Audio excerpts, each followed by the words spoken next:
بسم اللہ الرحمن الرحیم۔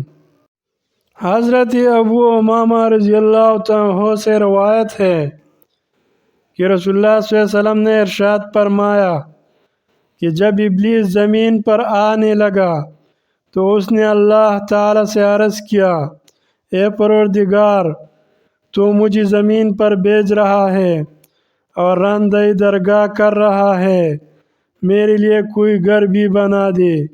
اللہ تعالی نے فرمایا، تیرا گھر حمام ہے۔ اس نے عرض کیا، میرے لیے کوئی بیٹھک مجلس بھی بنا دے۔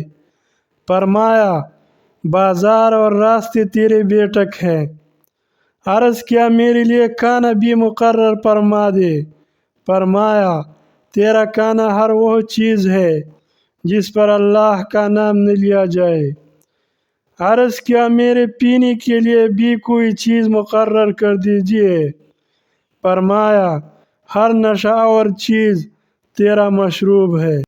عرض کیا، مجھے اپنی طرف بلانے کا کوئی ذریعہ بھی عنایت فرما دے۔ فرمایا، باجے تاشے تیرے منادی ہے۔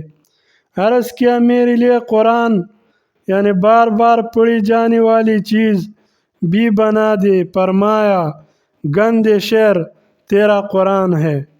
عرض کیا، کچھ لکھنے کے لیے بھی دے دے۔ فرمایا، جسم میں گودنا تیری لکھائی ہے۔ عرض کیا، میرے لیے کلام بھی مقرر فرما دے۔ فرمایا، جھوٹ تیرا کلام ہے۔ عرض کیا، میرے لیے جال بھی بنا دے۔ فرمایا، عورتیں تیرا جال ہے۔